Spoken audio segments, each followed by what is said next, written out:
Nabil Qureshi creció como un musulmán devoto, disciplinado, respetuoso, obediente a las oraciones y a la enseñanza de su familia. Para cualquiera que lo veía, él era el hijo ejemplar. Pero por dentro, aunque por fuera aparentaba que estaba bien, por dentro estaba realmente inquieto. Él mismo reconocía que aún con toda su devoción religiosa, había algo que siempre lo atormentaba. No tenía seguridad de estar bien con Dios, no sabía si Dios lo veía, no sabía si Dios lo escuchaba, no sabía si ni siquiera si lo escuchaba. Vivía con la cara constante en su corazón, pensando que quizá nunca era lo suficientemente bueno. Luego él confiesa que diciendo que era totalmente indigno de su amor.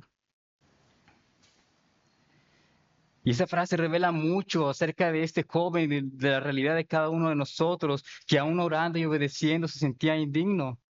Nos podemos sentir lejos. Y él hacía todo lo que debía hacer, pero dentro de él había algo que le seguía gritando, no eres suficiente.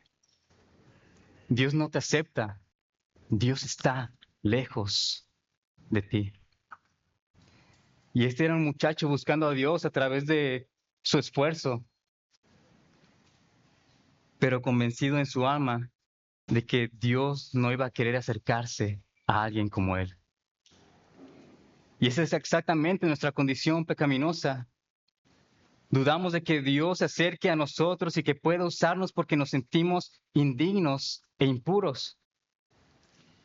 Sentirnos demasiado indignos como para que Dios quiera acercarse a nosotros.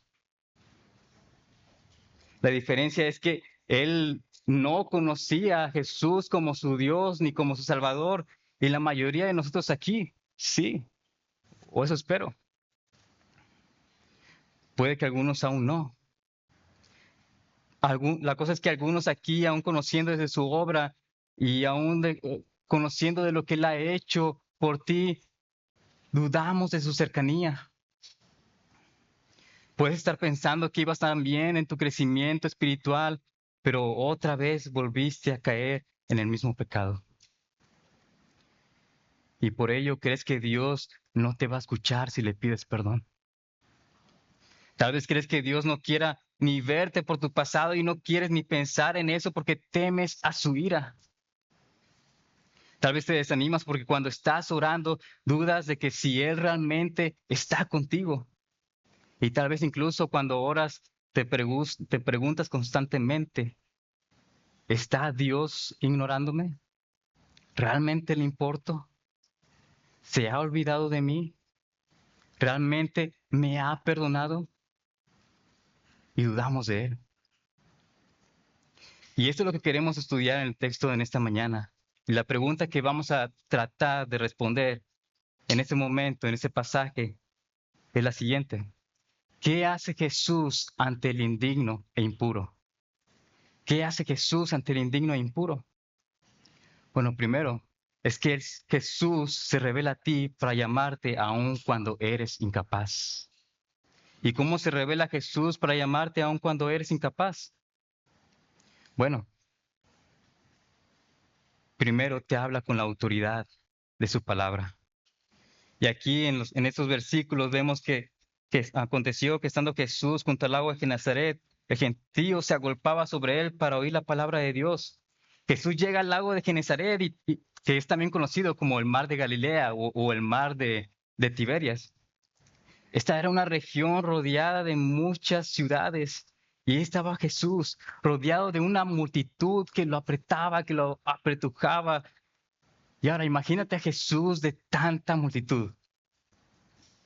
Todos querían verlo, todos querían tocarlo, todos querían conocerlo, pero sobre todo nos dice el pasaje que todos querían oír su palabra. Todos estaban ahí para oírlo. Y desde pasajes anteriores vemos que la gente se acercaba a Jesús, a él constantemente. Y Jesús intentaba caminar entre todos ellos y la gente lo empujaba para oírlo más de cerca. Y tanta era la multitud que estaban ahí solamente porque querían escuchar la palabra de Dios. Y la expresión que Lucas usa aquí, palabra de Dios, la repetirá unas cuantas veces más en el Evangelio. Y mientras tanto en Marcos y en Juan solamente los mencionan una sola vez. Y una traducción más precisa aquí para palabra de Dios es la palabra que viene de Dios. Porque hoy cuando escuchamos palabra de Dios pensamos más como inmediatamente pensamos en la Biblia, ¿no? Pero para ellos no era un término técnico. Ellos estaban escuchando literalmente las palabras que vienen de Dios. ¿Por qué? Porque cuando Jesús hablaba, ¿quién estaba hablando? Dios. Cuando Jesús hablaba, era Dios mismo hablando y ellos escuchaban la palabra de Dios. Por eso su enseñanza era tan distinta a la de los fariseos, como se ha mencionado anteriormente. Los fariseos, ellos repetían lo que otros rabinos decían acerca de la Torá o acerca de los profetas, pero Jesús no repetía comentarios humanos, sino que él hablaba con su autoridad divina. Él hablaba acerca del reino, acerca del perdón de pecados, del cumplimiento de la promesa en Isaías 61. ¿Recuerdas como en Lucas 4:18? El pasaje que dice, el Espíritu del Señor está sobre mí, por cuanto me ha ungido para dar buenas nuevas a los pobres. Me ha ungido a sanar a los quebrantados de corazón, a pregonar libertad a los cautivos y vista a los ciegos, a poner libertad a los oprimidos. Y esas son las palabras que Jesús viene a traer, palabras de libertad a los cautivos, vista a los ciegos y alivio a los oprimidos. Jesús vino a proclamar su palabra, la palabra de Dios a la multitud que lo rodeaba, a ese tipo de personas. Y el impacto en su enseñanza era realmente evidente, podemos notarlo.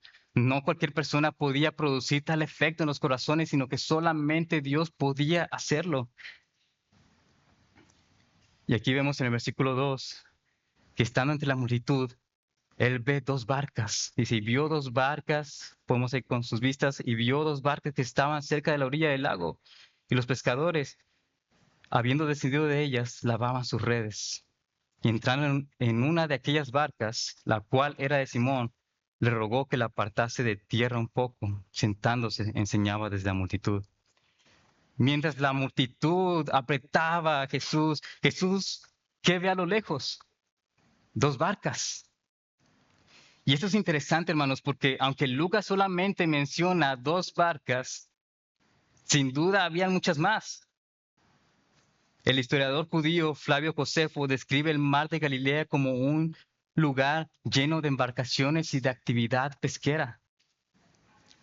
Para nada era un lugar silencioso, no era un lugar vacío. Habían muchas barcas ahí, muchas personas trabajando ahí. Pero entre todas aquellas barcas, entre tantas opciones que Jesús tenía ahí, Él elige una barca en específico y se acerca al pescador más cansado de toda la costa, Simón Pedro. En el versículo 3 nos dice que Jesús entra a la barca y le ruega que la aparte de tierra un poco. Y Pedro, cansado después de toda una noche de trabajo y ahora en ese momento lavando sus redes, aún así obedece. Sube a la barca con Jesús, se apartan de la orilla un poco y desde allí Jesús sentado, como acostumbraban los rabinos al enseñar, instruía a la multitud. Que Jesús escogiera la barca de Simón, hermanos, no era casualidad. Fue intencional. Él planeaba hacer algo después de su enseñanza. Pedro estaba ahí con Jesús en los primeros lugares, en las bancas del frente. En su soberanía había escogido esa barca y ese pescador. Pero hermano, cuando piensas que Dios está en silencio, Jesús te habla hoy. Dirígete a su palabra. Su palabra te confronta con aquel que te conoce más de lo que tú te conoces a ti mismo. Si llevas años en la iglesia, pero te sientes cansado, tal vez por la rutina, Jesús está revelando a ti para encender y calentar tu corazón por medio de su palabra. No veamos la palabra de Dios solamente como un simple libro, sino las palabras que realmente vienen de Dios, que nos dejó a nosotros. Jesús quiere guiarte a través de la palabra que nos ha dejado. ¿Por qué? Porque estas nos hablan de Él. Nos hablan de la salvación que vino a anunciar, de la promesa que nos dejó a nosotros. Y a través de ella quiere guiarte por medio de enseñanza, no por sabiduría humana ni por tus emociones. Y Pedro estaba aquí en este momento, allí escuchando al lado de Jesús toda la enseñanza.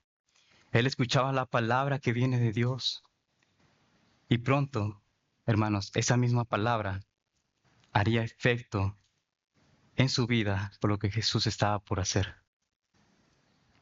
Entonces, ¿cómo más se revela Jesús para llamarte aun cuando eres incapaz? Te confronta con su poder y santidad. Aquí vemos que Jesús termina de hablar y luego se dirige a Simón, en el versículo 4. Cuando Jesús termina de hablar, estando él en la barca, aún se puede escuchar su voz resonando sobre las aguas tranquilas.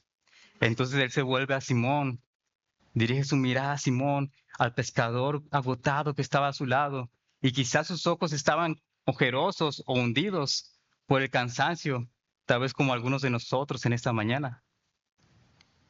Y con una calma, cuando Jesús le habla, con una calma que lo desconcertaba a él, porque lo que le estaba por pedir no parecía tener ningún sentido, el Señor le dice, boga mar adentro y echad vuestras redes para pescar. ¿Te imaginas lo que pudo haber sentido Pedro al escuchar tal orden? Para él no tenía ningún sentido. ¿Por qué? Porque a esa hora del día no se pesca. En el día no se pesca. La pesca solamente era exitosa durante la noche, que era cuando salían los peces. Era buena hora para pescar, no bajo la luz del sol.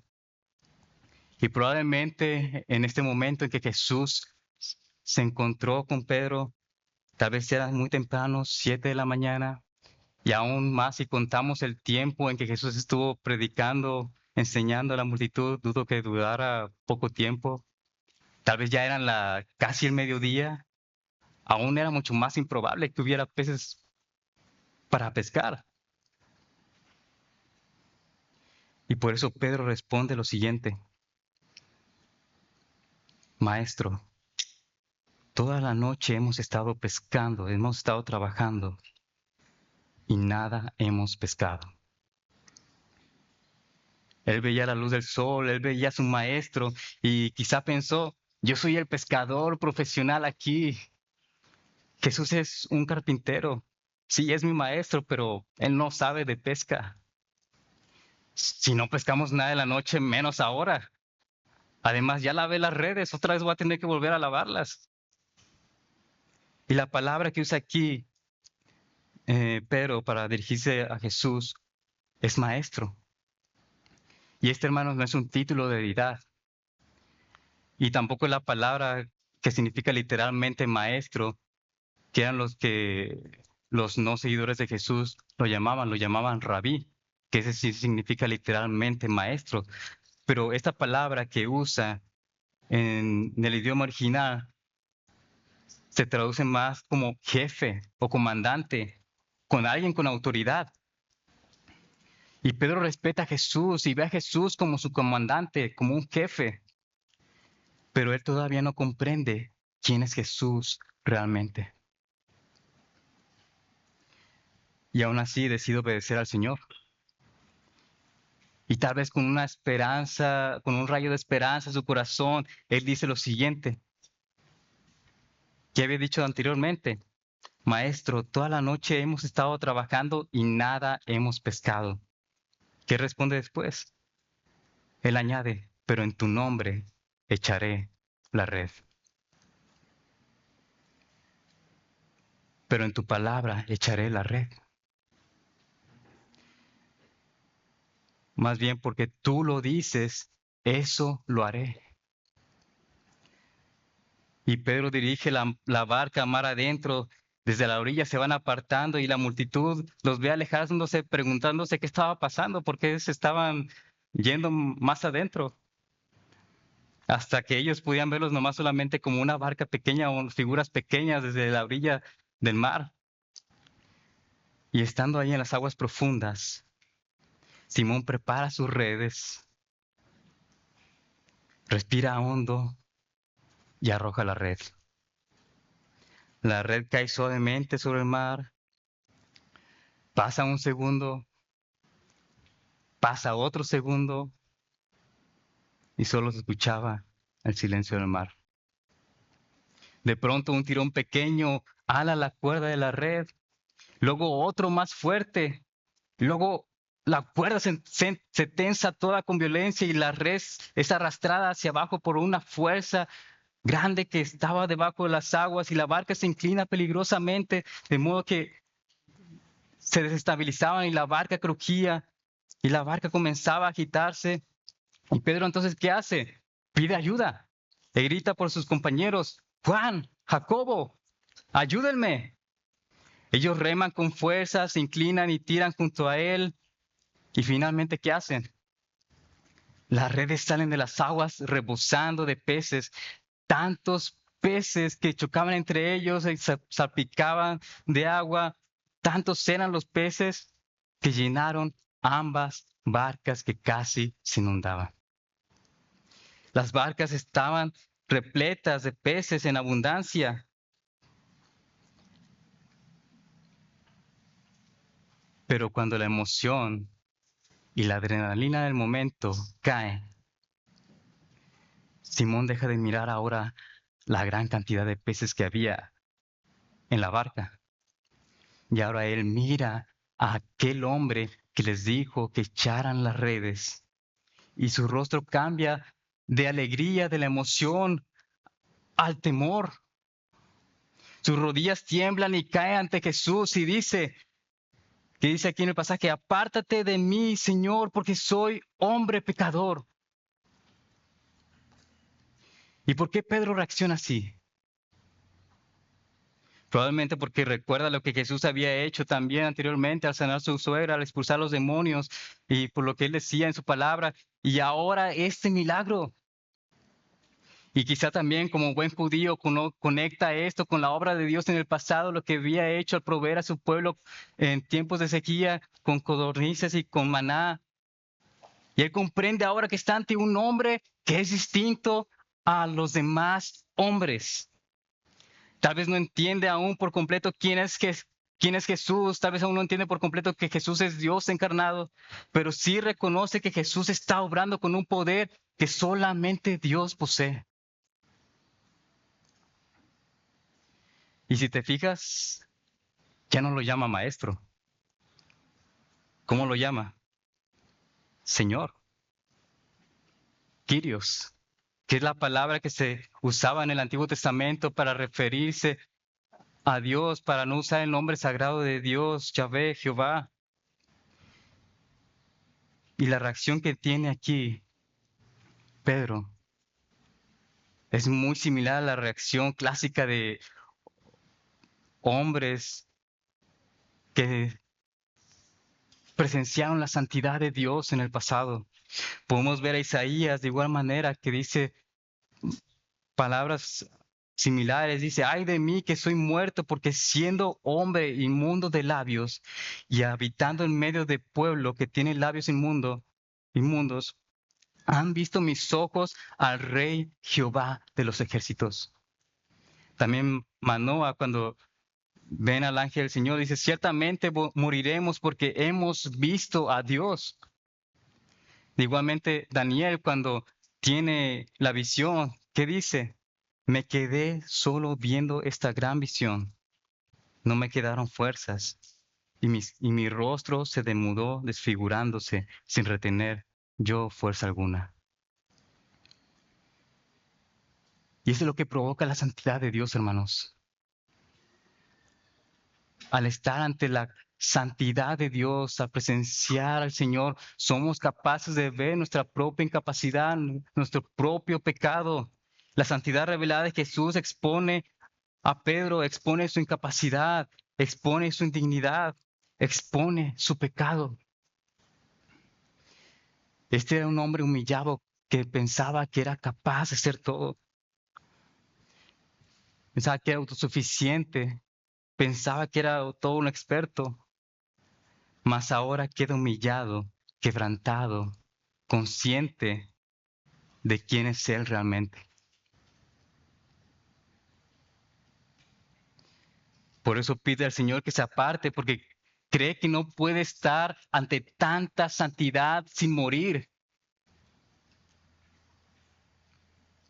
Pero esta humillación, hermanos, es precisamente lo que Jesús quería producir en Él. Porque solo quien reconoce su pecado es calificado y puede ser llamado para su obra.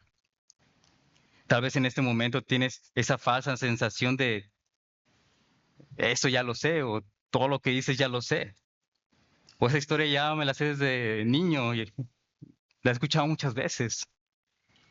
Hermanos, muchas veces estaremos aquí para escuchar algo, no estaremos aquí para escuchar algo nuevo, sino para ser recordados de lo que constantemente olvidamos. Puede que estés pensando que este pasaje es para los nuevos creyentes, pero no es para ellos, es para todos. ¿Por qué? Porque Pedro pensaba que era autosuficiente. Él no era capaz de ver su pecado. Y cuando tenemos mucho tiempo en el Evangelio, podemos enfriarnos creyendo que podemos controlar todas las circunstancias. E incluso puedes estar viviendo en un pecado oculto, del cual no te has arrepentido. Y te sientes bien con eso porque no te has dirigido ante la presencia del Dios Santo. Tal vez seas un cristiano ya de tiempo pensando que puedes depender de ti mismo, vives en la rutina, te olvides del Señor, por todas tus rutinas, por toda tu tarea diaria, piensa que eres capaz de todo, pero no eres capaz de ver tu propio pecado. Tú necesitas ser humillado nuevamente al presenciar al Señor. Y aunque tengas mucho en el Evangelio, no debes perder el asombro de contemplar a Cristo, de contemplar su santidad. Puede que te sientas estancado en tu fe. Crees que has fracasado muchas veces, pero el Señor decide usar tu fracaso para mostrarte su gloria. Ya sea que tengas mucho tiempo en el Evangelio o no, o ya sea que si aún no conoces al Señor como tu Salvador, Él siempre nos va a pedir hacer cosas que van contra la lógica humana. ¿Cómo qué? Pues muchas cosas. Tal vez perdonar a alguien después de muchos años y tú piensas que ¿por qué tienes que hacerlo? Obedecer aún cuando no ves resultados. Seguir evangelizando aunque ya te cansaste.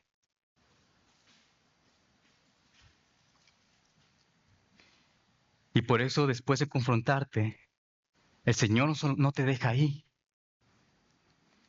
Entonces, ¿qué hace? ¿Cómo más se revela Jesús para llamarte aun cuando eres incapaz? Bien, Él te invita a participar en su misión. Te invita a participar en su misión. Y aquí habíamos visto anteriormente a Pedro humillado y luego también nos decía aquí, por la pesca que habían hecho. Porque por la pesca que habían hecho el temor se había apoderado de él y de todos los que estaban con él, y asimismo de Jacobo y Juan, hijos de Zebedeo, que eran compañeros de Simón. Pero aún de rodillas ante el Señor, temblando ante su presencia, ante tanta santidad, no solamente estaba él ahí,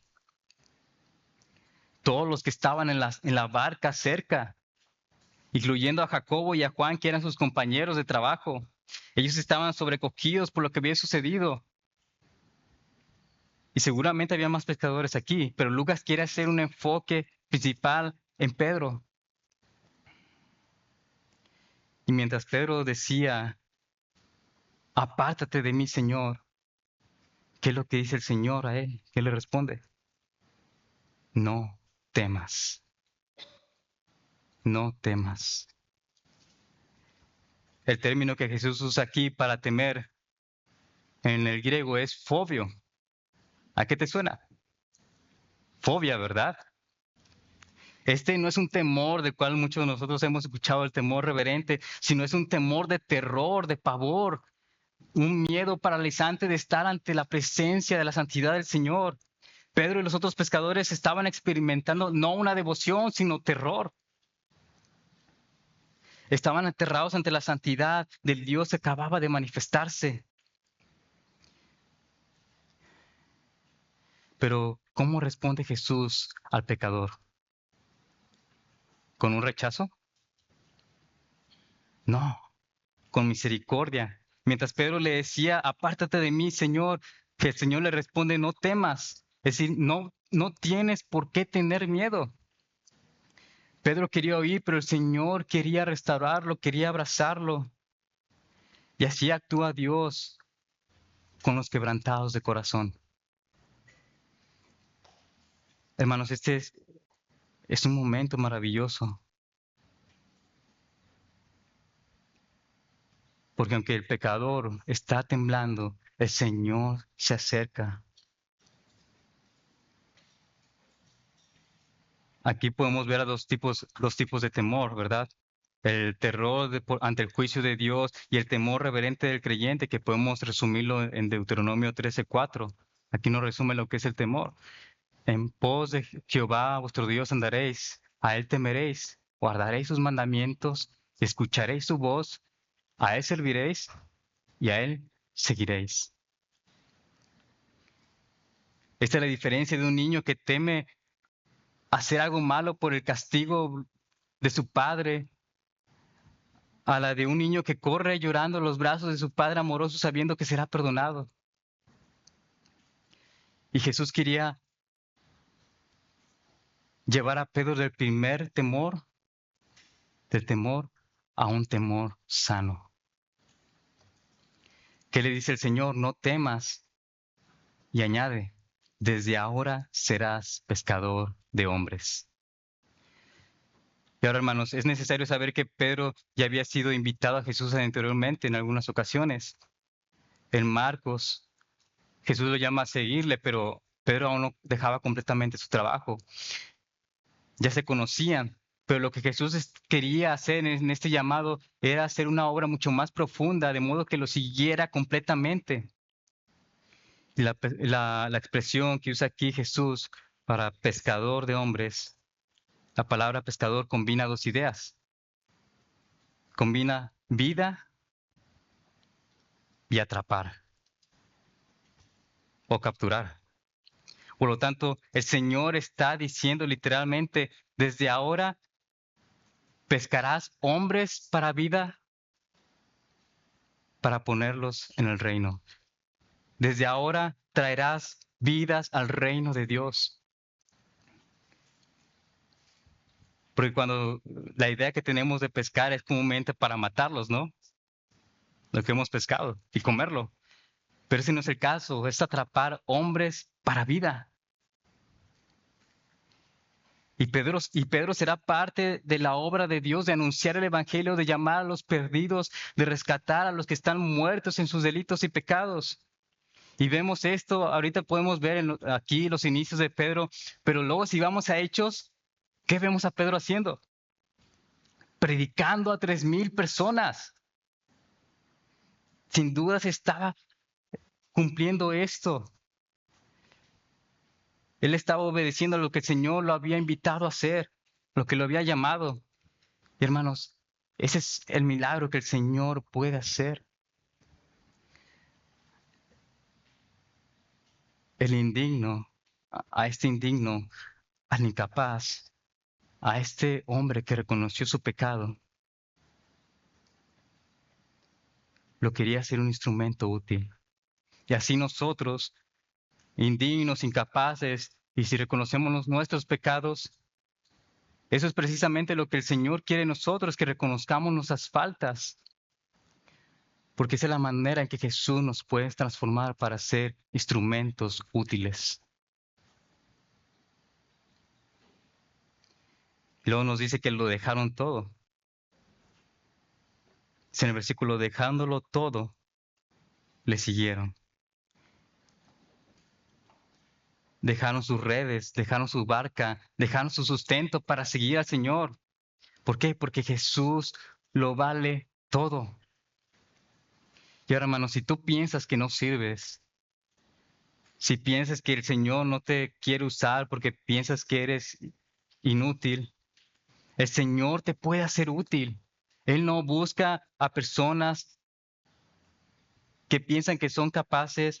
Él busca a personas que se rindan a Él y que reconozcan su incapacidad, porque esas personas son las más calificadas para la obra del Señor. Si no encuentras un propósito en tu vida, o si no sabes qué hacer en la iglesia o para el reino de Dios, el mandamiento es este. El Señor te llama a pescar personas para vida, a influir con otros con el Evangelio. Te llama a discipular. Y para ti, si no te has rendido a los pies de Cristo y no lo has aceptado como tu Señor y Salvador, Jesús quiere darte un propósito mayor que el dinero. Jesús quiere darte un propósito mayor que tu trabajo. Jesús quiere darte un propósito mayor que cualquier cosa que valoras en tu vida. Ahora, no te estoy diciendo que dejes completamente todo, sino que estas cosas no tomen el lugar en tu corazón de modo que te impidan seguir al Señor. Jesús te llama a rendirte a Él. Él no llama a las personas perfectas o capacitadas. Él llama a los que están dispuestos a ser usados a pesar de su incapacidad.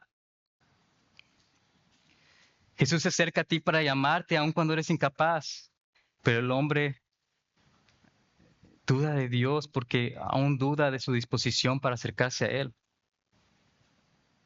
¿Por qué? Por causa de su impureza. Pero ¿qué más hace Jesús ante el indigno e impuro? Número 2. Jesús se acerca a ti para limpiarte aun cuando eres impuro. ¿Y cómo obra Jesús para limpiarnos? Bueno, su gracia se acerca a ti, a tu condición que nadie más tocaría. Nos dice el pasaje que sucedió que estando él en una de las ciudades, se presentó un hombre lleno de lepra, el cual viendo a Jesús se postró con el rostro en tierra y le rogó diciendo, Señor, si puedes, si quieres, puedes limpiarme. Y Lucas nos indica aquí, no nos indica el lugar exacto, pero Mateo sí nos dice en qué tiempo. Mateo nos dice que se encontró con ese leproso después de bajar del monte, después de predicar el famoso sermón del monte. Jesús entraba en una ciudad acompañado de una multitud que de pronto la gente sale corriendo detrás de él. ¿Por qué? Porque ven acercarse un hombre lleno de lepra. La lepra era una de las enfermedades más temidas en el mundo antiguo. Era una enfermedad de la piel que te deformaba el rostro, así te hacía caer las cejas, las pestañas, afectaba tu voz de modo que la hacía más ronca, más grave, y en casos avanzados hasta provocaba la pérdida de las extremidades, como los dedos.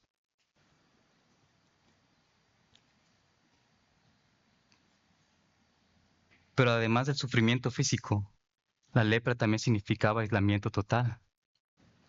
Y aquí podemos ver un poco la condición de leproso en tiempos de Jesús. ¿Cómo eran? Se les consideraba castigados por Dios. Toda la gente en ese tiempo consideraba que cualquier leproso era porque Dios lo había castigado por algo. Pero no siempre era así. En ocasiones vemos en la Biblia que sí, tal vez con Usías, que lo castiga con lepra cuando entra al templo queriendo hacer un rol que no le pertenecía. A María, hermana de Aarón, también. También debían vivir fuera del campamento. No estaban con los suyos. También debían gritar, inmundo, inmundo, para anunciar a los demás para que se alejaran. Nadie podía tocarlos. Y quien los tocara quedaba ceremonialmente impuro. También en Números 12:12 nos dicen que eran vistos como muertos vivientes. Eran como muertos. Pero este leproso no debía estar aquí. Si vemos aquí los mandamientos, este leproso no debía estar ahí. La ley se lo prohibía. Pero él, sin duda, ya había escuchado lo que tantas personas hablaban acerca del poder de Jesús. ¿Y qué hace? Corre a buscarlo. No le importa entrar a la ciudad, él corre a buscar a Jesús aprovechando la oportunidad de que ahora está en esa ciudad. Y él se postra en tierra y con una posición total de humillación le suplica al Señor, Señor, si quieres, puedes limpiarme. Señor, si quieres, puedes limpiarme. Hermano, ¿notas la diferencia aquí con la historia anterior con Pedro? Pedro duda del poder del Señor. Y el leproso aquí cree en el poder del Señor, pero ahora parece dudar de su disposición, de que él realmente quiere hacerlo. Y este hombre, este leproso, sabe que Jesús puede limpiarlo, pero no sabe si Jesús quiere hacerlo. En Marcos nos da un detalle más también, que Jesús nos dice que Jesús fue movido a compasión. Marcos 1:41. Y ahora Jesús estaba ahí ante el leproso, la multitud escondida atrás, viendo de lejos al leproso y a Jesús, queriendo que no se acercaran a ellos.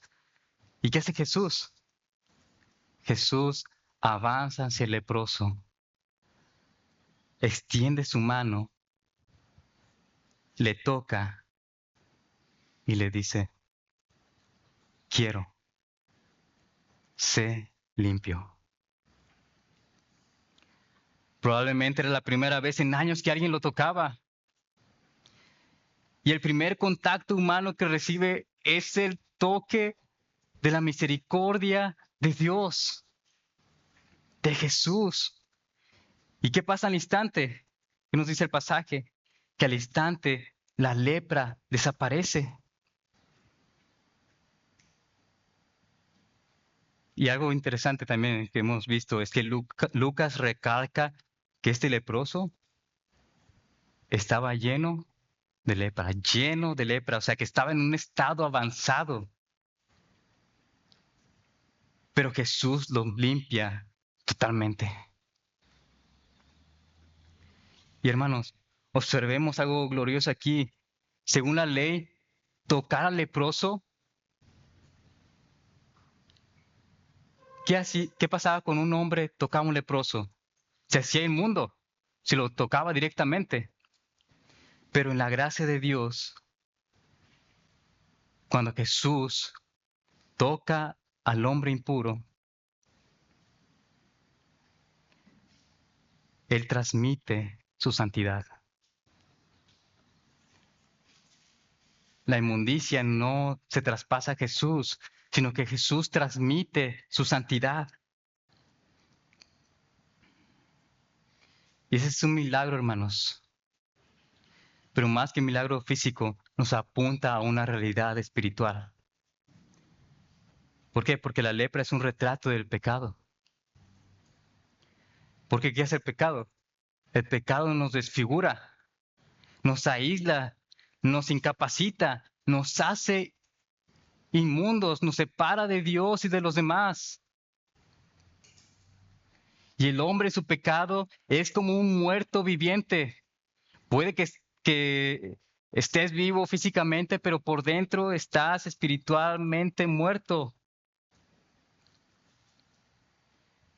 Pero la limpieza, hermanos, que Jesús da, no es solamente física, sino espiritual.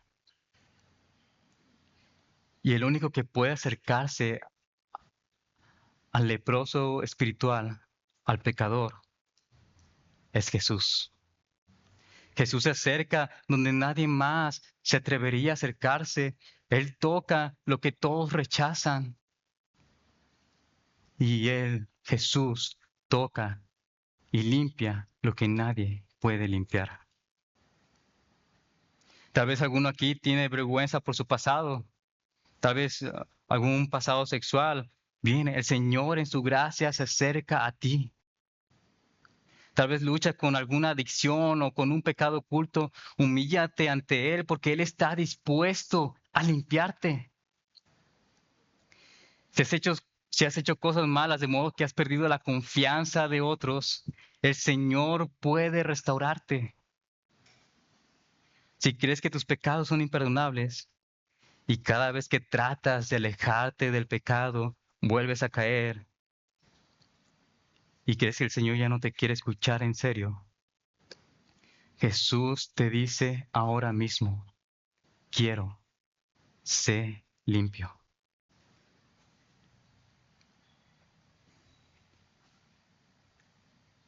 ¿Y cómo más es Jesús para limpiarte?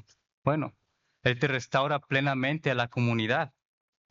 Versículo 14 dice, y Él lo mandó que no lo dijese a nadie, sino ve, muéstrate al sacerdote y ofrece por tu purificación según mandó Moisés para testimonio a ellos. Después de sanar al leproso, Jesús le ordena que no lo divulgue. ¿Por qué? Porque quería evitar que las multitudes se acercaran a él por un beneficio personal de sus milagros, o quería evitar que intentaran proclamarlo rey por sensacionalismo.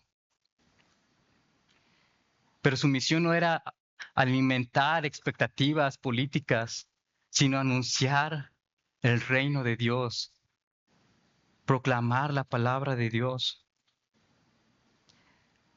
Y luego, ¿qué hacen? Le mandan cumplir exactamente lo que la ley establecía.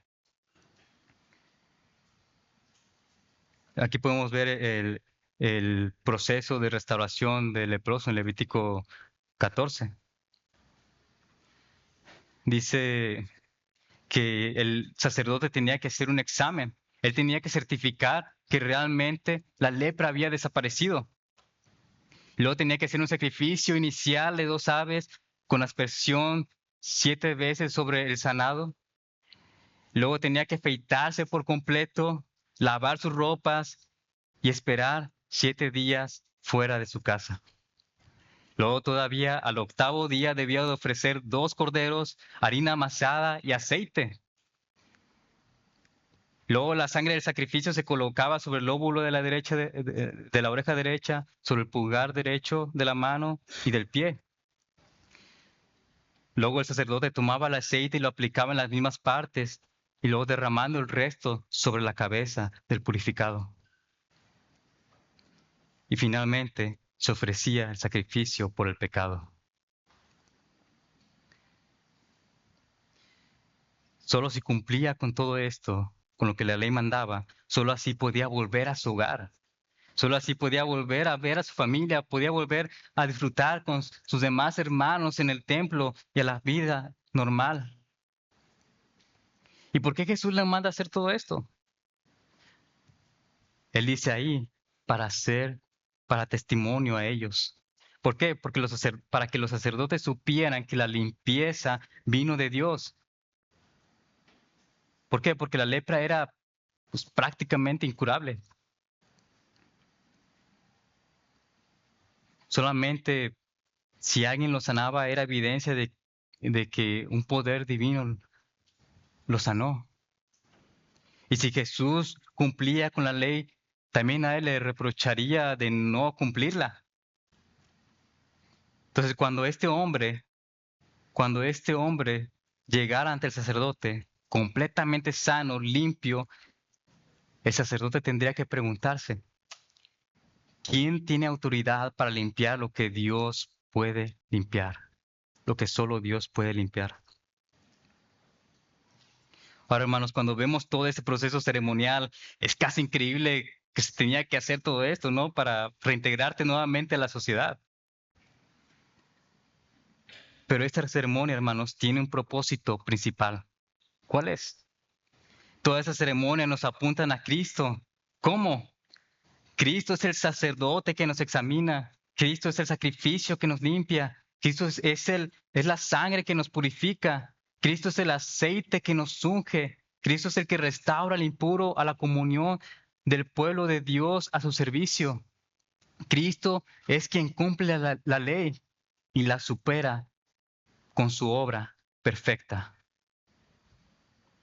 Ya no somos más limpios con un ritual que tenía que ser una serie de rituales en el templo, ya no más, sino que somos limpiados por la sangre de Cristo, por la regeneración del Espíritu Santo, por la fe que nos une a Él y por su palabra que nos santifica.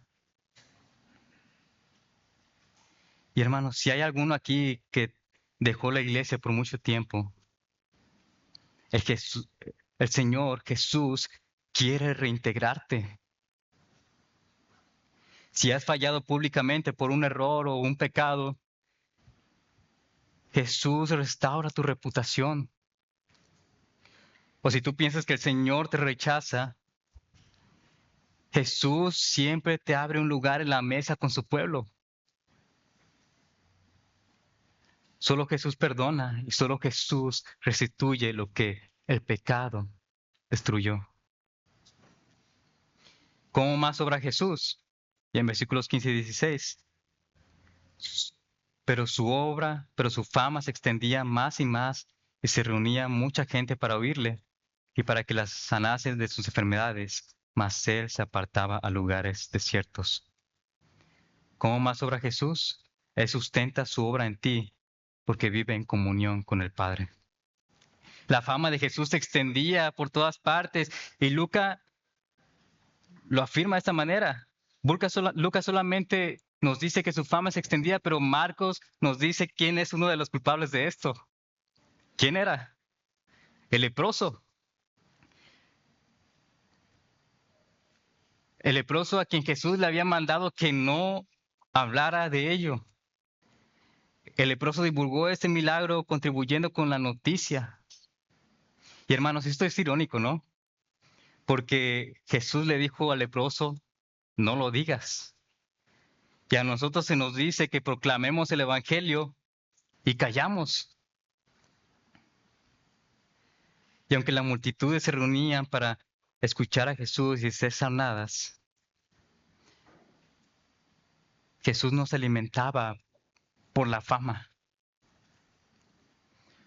¿Por qué? ¿Cuál era la misión de Jesús?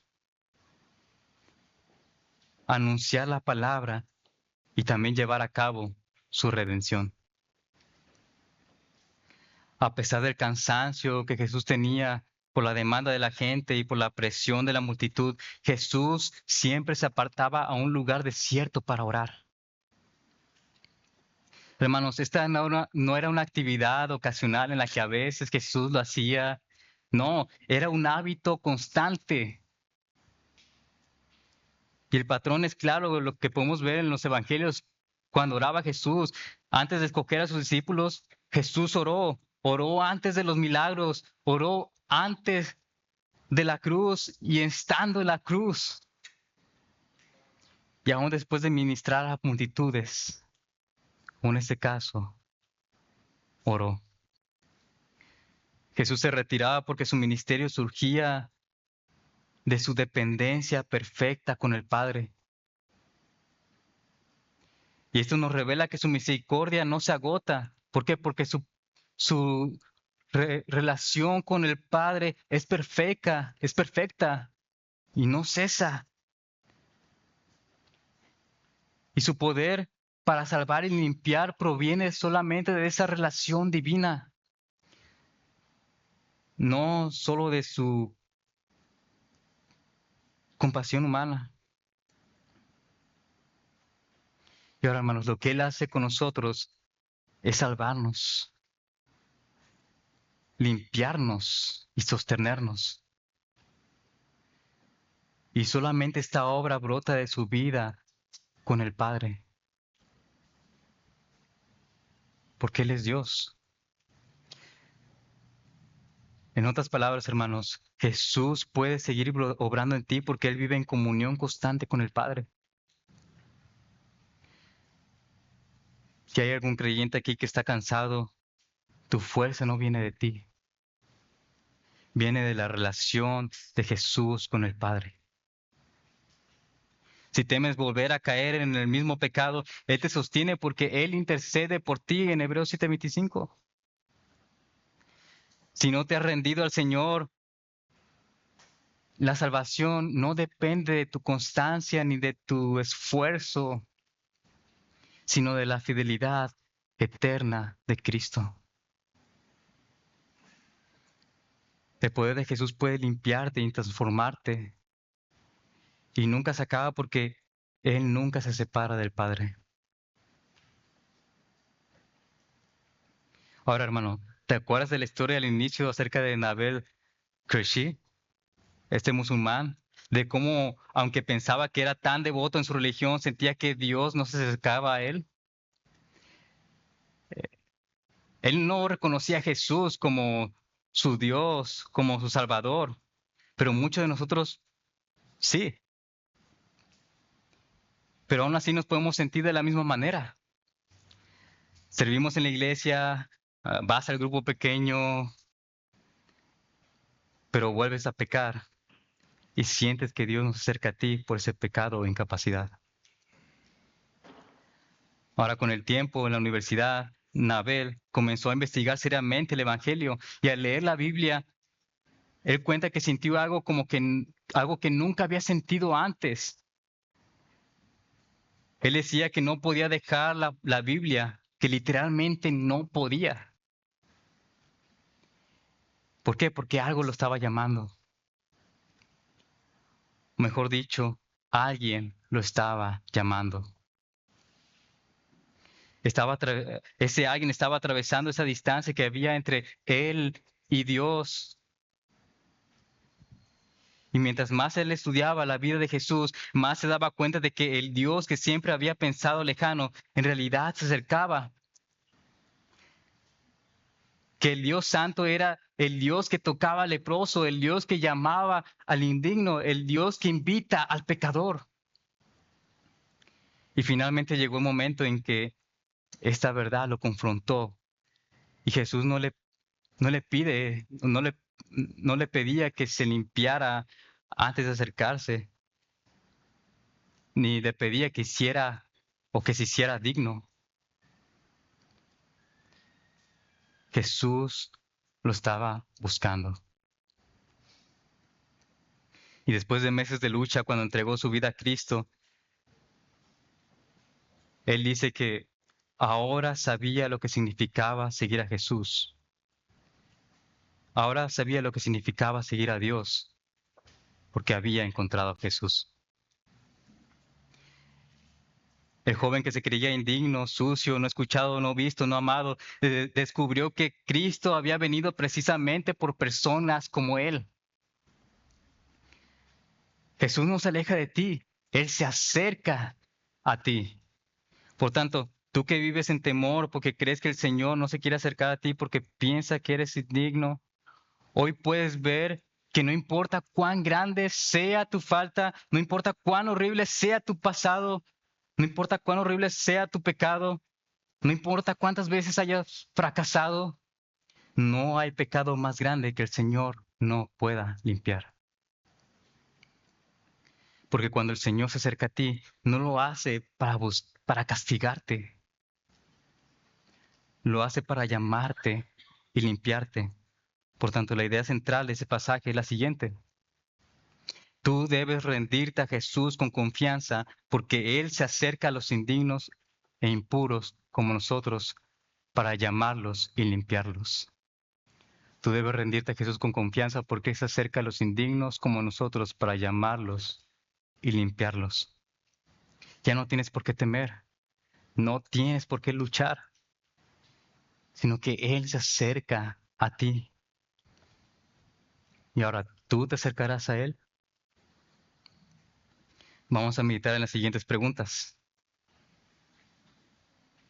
¿Reconoces que eres indigno y que el Señor te llama a no temer y ser pescador de hombres? ¿Temes en el Evangelio, en tu servicio, en tu familia?